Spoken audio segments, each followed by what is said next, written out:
예수님께서 부활하시고 승천하신 이후에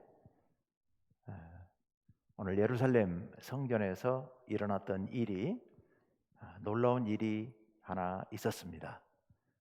그 일이 오늘 본문 바로 앞에 기록되어 있죠.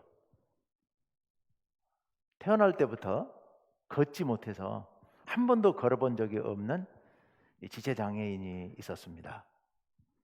나이가 이제 40대에 들었었죠. 40년 동안 한 번도 걸어보지 못했던 사람. 다른 사람들이 매번 부축하거나 아니면 업어서 예루살렘 성전에 들어가는 아름다운 문이라고 하는 문 앞에 늘 놔두면 거기서 자리를 깔고 지나가는 사람들, 하나님의 성전에 기도하러 올라오는 사람들에게 구걸해서 먹고 살아가는 이런 사람이 있었습니다. 그날도 역시 그렇게 사람들이 데려다가 그 성전문에 두었고, 그날도 역시 성전에 올라가는 사람들에게 구걸을 해서 이렇게 지금 구걸을 하고 있는 그런 상황입니다. 그런데 그 자리에 베드로와 요한이 지나가게 되지요. 베드로와 요한이 그 성전문으로 올라오는 것을 보고 이 장애인은 역시 그동안에 해왔던 그대로 베드로와 요한에게 구걸을 합니다. 베드로와 요한이 베드로가 그를 보고서 우리를 보라 라고 합니다. 혹시 뭘 주려나 하고 베드로 요한을 쳐다보았죠. 그때 베드로가 하는 얘기가 나에게 은이나 금은 없다. 그러나 내가 가진 것을 너에게 준다. 나사렛 예수의 이름으로 일어나 걸으라 라고 하면서 베드로가 손을 내밀어 그 사람을 붙잡고 일으킵니다. 그 사람이 다리에 힘이 생겨서 일어났고 걷게 됩니다. 뛰게 됩니다. 놀라운 일이 벌어진 거죠. 40년 동안 한 번도 일어나 걸어본 적이 없는 이 사람이 일어난 거예요. 걷게 된 거예요. 사실 이거 말이 그렇지 쉽지 않은 일 아니겠습니까? 우리 한 달만 걷지 않고 가만히 있어도 다리 근육이 다 빠져서 사실 힘이 없어서도 걷지 못하고 서지도 걷지도 못할 수 있거든요. 다리 운동을 해야 그 다음에 일어날 수 있는데 태어나서 한 번도 걸어본 적이 없는 사람이 일어났고 걸음을 걷기 시작합니다. 사람의 생각으로는 이해할 수 없는 일이 벌어진 거지요. 어쨌건 그 사람에게는 얼마나 좋았겠습니까? 드디어 걷게 됐으니까요. 그래서 사슴처럼 펄쩍펄쩍 뛰어다닙니다. 소리 질러대면서요. 뭐라고 소리를 지릅니까? 내가 걷게 됐노라고, 사람들은 나 이렇게 걷게 됐노라고 이런 건 아니고 하나님께 영광을 돌립니다. 하나님께 감사 찬양을 하는 겁니다. 감사합니다. 하나님 감사합니다. 나를 이렇게 구해주시니, 나를 이렇게 걷게 해주시니 감사합니다. 하나님께 찬양과 영광을 돌리죠. 사람들이 깜짝 놀랐죠. 이미 성전 안으로 들어왔습니다. 성전 문에 앉아있던 사람이니까, 베드로와 요한이 성전에 올라가다 생긴 일이니까 성전 안으로 들어갔습니다. 많은 사람들이 몰려옵니다. 저 사람 아는 사람인데, 저기 앉아있었던 사람인데 모여들기 시작합니다. 이 사람이 베드로와 요한과 같이 옆에 같이 곁에, 여기 지금 우리 본문 말씀에는 그를 붙잡았다고 얘기를 하는데 붙잡은 게 아니라 붙잡았다고 표현했습니다만은 곁에 있었다는 의미예요. 그 곁에 있는 것을 보고서 베드로와 요한 주변으로 사람들이 몰려들기 시작합니다. 그 자리가 솔로몬 행각이 있었던 자리이죠. 솔로몬 행각은 예루살렘 성전 앞에 있는 왕궁에, 우리나라 고궁에 가면 가끔 그런 거 있는데요, 기둥과 지붕만 있는 쭉 이렇게 길다랗게 있는 집 같은 거 있죠. 바로 그런 형태입니다. 행각이란 기둥하고 지붕만 있는 정자 같은 그런 것인데 기다랗게 이렇게 있는 그런 곳이죠. 거기로 거기에 이제 주로 예수님을 믿는 사람들이 모였었던 자리인데 그리 사람들이 모여들기 시작합니다. 이게 웬일인가 하고, 오늘 말씀은 그 모여든 사람들을 향해서 베드로가 하는 설교 내용이 오늘 본문입니다. 자, 베드로가 그들을 향해서 쭉 설교를 하는데 그 설교를 요약해 놨죠. 그런데 그 설교의 요지가 뭐냐? 그 요지를 한마디로 압축해 보면 19절 상반절에 있는 말씀이에요. 네. 그러므로 너희가 회개하고 돌이켜 너희 죄 없이함을 받으라. 한마디로 말하면 회개하라. 회개하라. 뭘 어떻게 회개하라는 말씀일까요? 회개가 뭡니까? 죄를 자복하고 뉘우치고 하나님께로 돌이키는 게 이게 회개죠. 그런데 그 회개라는 말의 라틴어 어원은 다시 생각한다, 다시 돌아본다, 이런 뜻입니다. 그러니까 회개를 하려면, 죄를 뉘우치고 하나님 앞에 돌아오려면 먼저는 자기를 먼저 돌아봐야 되는 거죠. 다시 생각해야 되는 거죠. 다시 살펴봐야 되는 거죠. 그래서 베드로가 회개하라 라고 이야기하는 것은 그 모여든 백성들을 향하여서 다시 한번 보고, 다시 한번 생각해보라, 깊이 생각해보라, 너희 자신을 생각해보고 이 상황을 생각해보라 라는 그런 말씀이에요. 뭘 생각해보라고? 뭘 다시 생각해보라고 얘기하고 있을까요? 12절 말씀 같이 한번 볼까요? 베드로가 이것을 보고 백성에게 말하되 이스라엘 사람들아, 이 일을 왜 놀랍게 여기느냐? 우리 개인의 권능과 경건으로 이 사람을 걷게 한 것처럼 왜 우리를 주목하느냐? 여기 우리는 베드로와 요한이에요. 왜 우리를 주목하느냐? 왜 놀랍게 여기느냐? 백성들은, 모여든 사람들은 지금 베드로와 요한이 이 사람을 고쳤다고 생각하고 베드로와 요한을 바라보면서 놀랍게 여기고 있는 겁니다. 베드로와 요한을 주목하고 있는 겁니다. 베드로와 요한이 고쳤다고 생각해서요. 그런데 지금 베드로가 그들에게 이렇게 말하고 있죠. 왜 놀랍게 여기느냐? 왜 우리를 주목하느냐? 이게 무슨 얘기입니까? 다시 생각해 보라는 얘기입니다. 다시 생각해 봐라. 잘 봐라. 우리를 보지 말고 상황을 잘 살펴보라. 베드로 지금 그렇게 얘기하고 있습니다. 겉으로 드러난 모습만 보면 우리가 고쳤으니까 우리가 주목받아야 되고 우리의 모습을 보면서 놀랍게 여겨야 맞지만 다시 한번 보라. 다시 생각해 보라. 이 사람을 고친 게 우리가 아니라는 얘기입니다. 우리가 고친 게 아니다. 그러면 뭘 볼 거냐? 누가 고쳤느냐? 우리 16절 하반절 말씀 한번 볼까요? 네, 16절 다 같이 한번 읽어봅시다. 시작.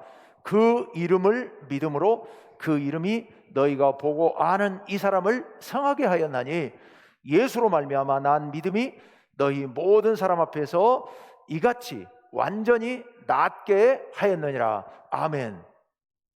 누구로 말미암아? 예수로 말미암아 난 믿음이 이렇게 낫게 했다는 거예요. 더 줄여서 간단하게 얘기할까요? 예수님이 낫게 하셨다는 거예요. 예수님이. 내가 낫게 한 게 아니라 예수님을 믿는 믿음이 낫게 했다. 그러니 잘 봐라. 예수님께서 이 사람을 고치셨다는 사실에 주목해야 한다. 그것을 다시 한번 생각해 보라 라고 지금 말씀하고 있습니다. 이 사람을 고친 것은 예수님이다.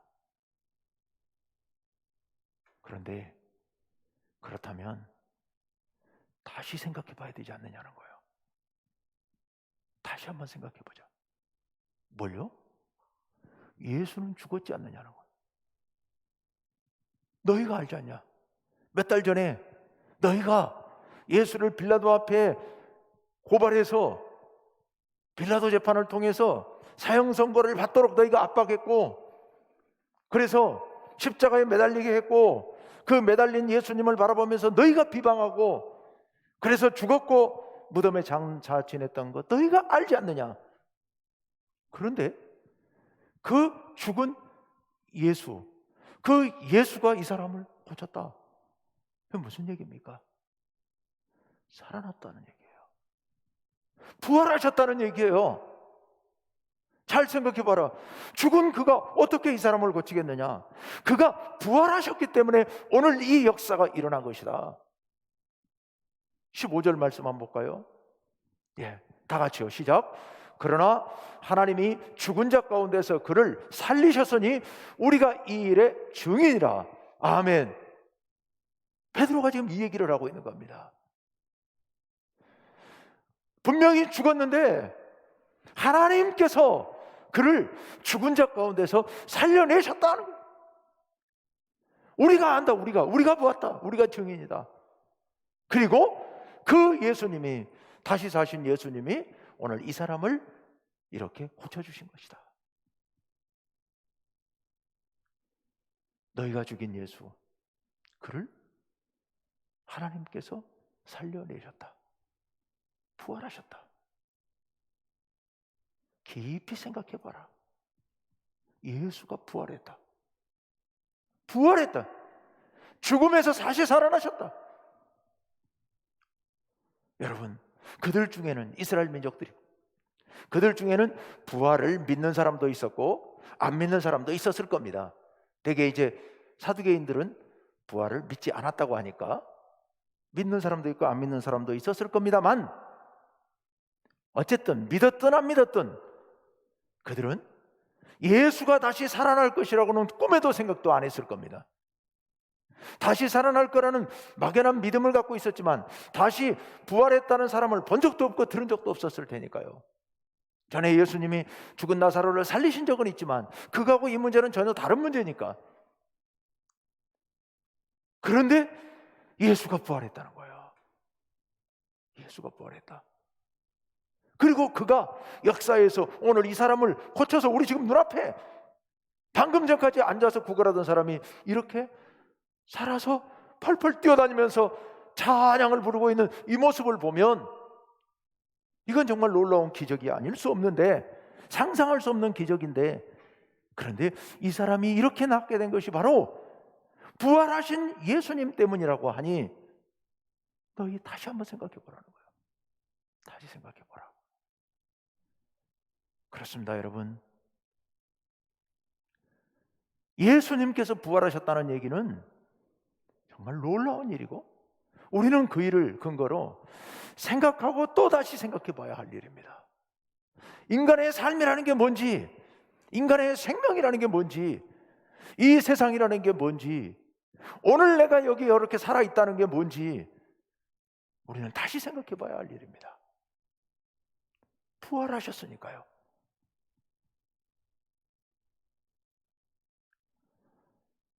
그런데 여러분,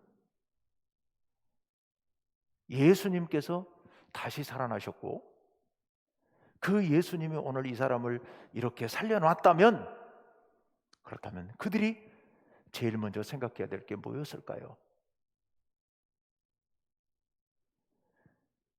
다시 살아나신 예수님은 하나님의 아들이시라는 겁니다. 하나님의 아들이 아니라면 이게 가능하지 않은 얘기라는 거죠. 부활을 믿었던 사람들은 성경에 있는, 구약 성경에 있는 부활에 대한 증언들을 근거로 믿었을 겁니다. 그렇다면 부활하신 분은 당연히 하나님의 아들이시라는 거예요. 예수님은 하나님의 아들이시다. 예수님께서 부활하셨다는 그런 증언은 예수님은 하나님의 아들이시라는 증언입니다. 그런데 여러분, 예수님이 만약 하나님의 아들이셨고 정말로 그래서 부활하셨고 그래서 이 사람을 이렇게 고쳐냈다면, 그렇다면 이 사람들은 심각한 문제에 부딪히게 되지요. 어떤 문제에 부딪히게 될까요? 13절 하반절부터 14절, 15절 상반절까지를 한번 봅시다. 13절 하반절인데요, 너희가 그를 넘겨주고 빌라도가 놓아주기로 결의한 것을 너희가 그 앞에서 거부하였으니. 여러분 여기 잘 아시죠? 이스라엘 백성들이 예수님을 빌라도 재판에 넘겼습니다. 빌라도는 예수님이 무죄하다는 것을 알고 예수님을 풀어주려고 생각을 굳혔습니다. 그렇지만 그들이 대제사장 무리들의 선동을 받아서 빌라도의 판단을 거역했던 거죠. 그리고 14절로 가봅니다. 너희가 거룩하고 의로운 그를 거부하고 도리어 살인한 사람을 놓아주기를 구하여. 이게 무슨 말씀입니까? 빌라도가 예수를 풀어줄 생각으로 명절이 되면 죄수한 사람을 방면하는 전통을 근거로 예수를 풀어주랴, 아니면 살인자 바라바를 풀어주랴 라고 물어봤죠.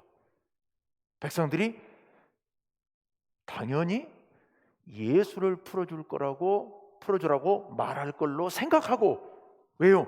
바라바는 살인 강도니까 그를 풀어주라고 할 사람은 아무도 없을 것이고, 예수야말로 대제사장들이 예수를 미워해서 죽이려고 하지만 백성들은 당연히 예수가 무죄하다는 것을 알고 있을 것이기 때문에 예수를 풀어주라 할 줄로 빌라도가 믿고 물어본 거죠.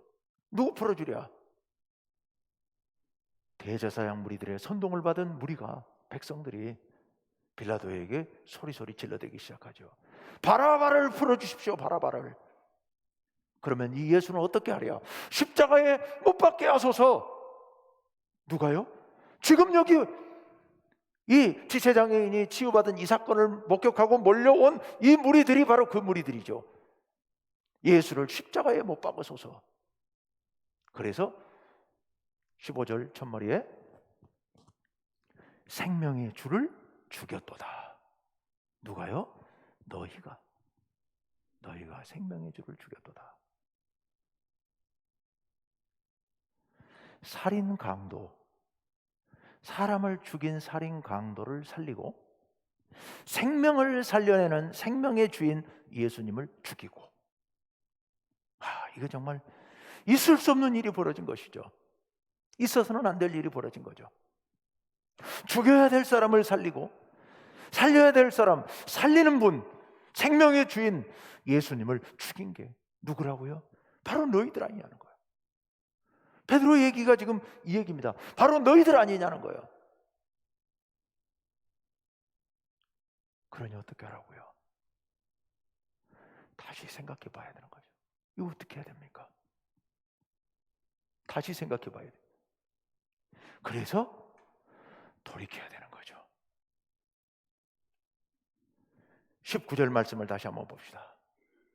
19절 말씀 우리 다 같이요, 시작.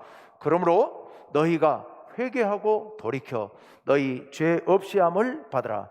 이같이 하면 새롭게 되는 날이 주 앞으로부터 이를 것이요. 아멘. 너희가 회개하고 돌이켜 죄 없이 함을 받으라.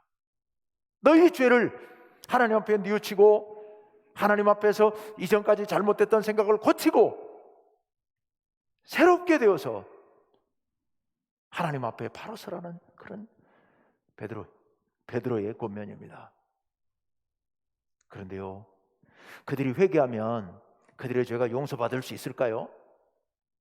하나님의 아들 예수님을 십자가에 못 박아 죽인 그들의 죄가 용서받을 수 있을까요? 베드로는 그게 가능하다고 얘기하고 있는 겁니다. 그 가능한 근거가 뭐냐? 17절 말씀 한번 봅시다.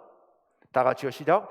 형제들아, 너희가 알지 못하여서 그리하였으며 너희 관리들도 그리한 줄 아노라. 너희가 몰라서 그랬지 않느냐? 예수가 하나님의 아들이라는 사실을 몰랐기 때문에 그랬지 않느냐? 만약 알았더라면 그럴 리가 없었죠. 사실이죠. 이스라엘 백성들이 만약에 예수가 하나님의 아들인 줄 알았더라면 그렇게 십자가에 못 박으라고 압박하지 않았겠죠. 몰라서. 그러므로 다시 회개하면 용서받을 길이 있지 않겠느냐는 게 베드로의 설교입니다. 물론 우리가 모르고 지은 죄라고 해서 다 용서받는 것은 아닙니다. 모르고 지었어도 그에 대한 대가는 치러야 맞는 거죠. 하지만 모르고 지었기 때문에 깨닫고 돌이키면 용서받을 수 있는 길은 있는 거죠. 그래서 돌이키라라고 지금 말씀하고 있는 겁니다. 깨닫고 돌이키라. 용서받을 수 있는 근거가 두 번째 또 있습니다. 18절 말씀입니다. 18절 말씀 다 같이요. 그러나 하나님이 모든 선지자의 입을 통하여 자기의 그리스도께서 고난받으실 일을 미리 알게 하신 것을 이와 같이 이루셨느니라. 하나님의 계획이 있으셨다는 얘기입니다. 이 모든 일이 이스라엘 백성들이 예수님을 십자가에 못 박고 그리고 3일 만에 부활하게 하셔서 이렇게 나타나실 것을 이미 성경에 다 선지자들의 입을 통해 예언했던 일이고 계획된 일이었다는 거예요. 그렇기 때문에 이 모든 일은 하나님의 계획 가운데 있었던 일이기 때문에 너희가 돌이킨다면 용서받을 수 있다라는 그런 이야기입니다. 물론 하나님께서 계획하셨다 하더라도 그 죄를 지은 사람들이 모두 죄가 가벼워 없어지는 것 아닙니다. 예수님을 십자가에 못 박은 게 하나님 탓이냐? 그건 아니란 얘기입니다. 그건 아니에요.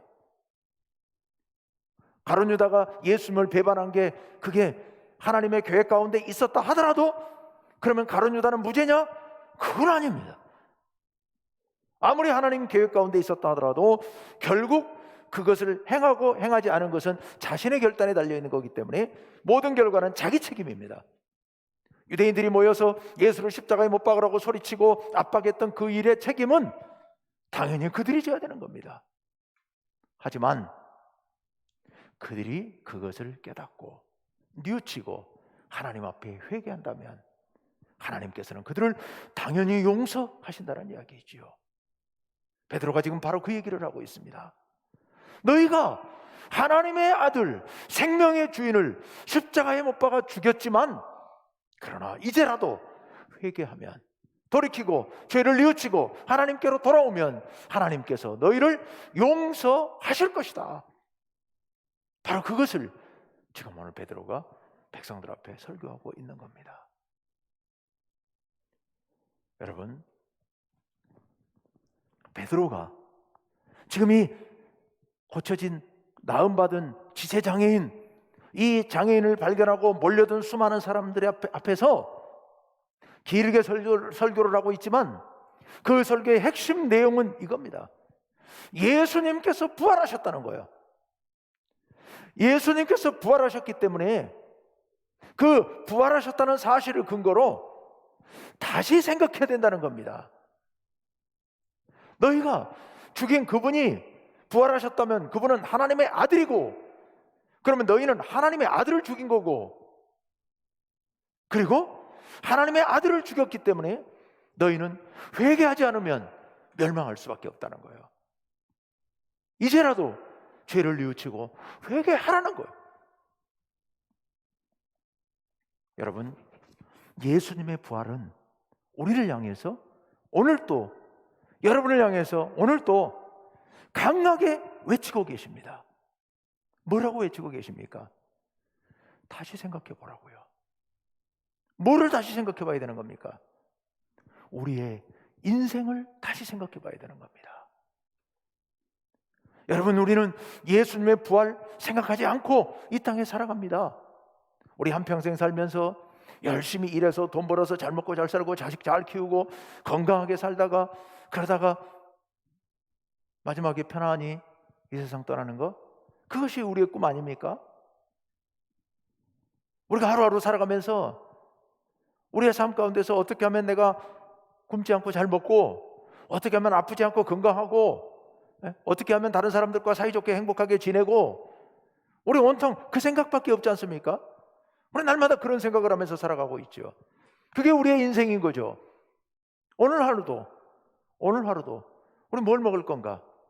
그리고 오늘 뭘 할 건가? 어떻게 사람들과 잘 지낼 건가? 우리 늘 그 생각하고 살지 않습니까? 우리 어떻게 해야 오늘 또 돈을 잘 벌 것인가? 우리 그 생각하고 살고 있지 않습니까? 하지만 부활이 우리들에게 말씀하시는 게 있습니다. 뭐라고요? 그게 맞냐고요? 그게 인생이냐고요? 그게 인생이 전부냐고요? 우리들에게 다시 생각하라고 지금 말씀하고 있습니다. 다시 생각해 보라고요. 부활이 우리에게 말씀하시는 게 있습니다. 우리의 인생은 여기서 끝나는 게 아니라고요. 우리의 인생은 영원한 인생이라고요.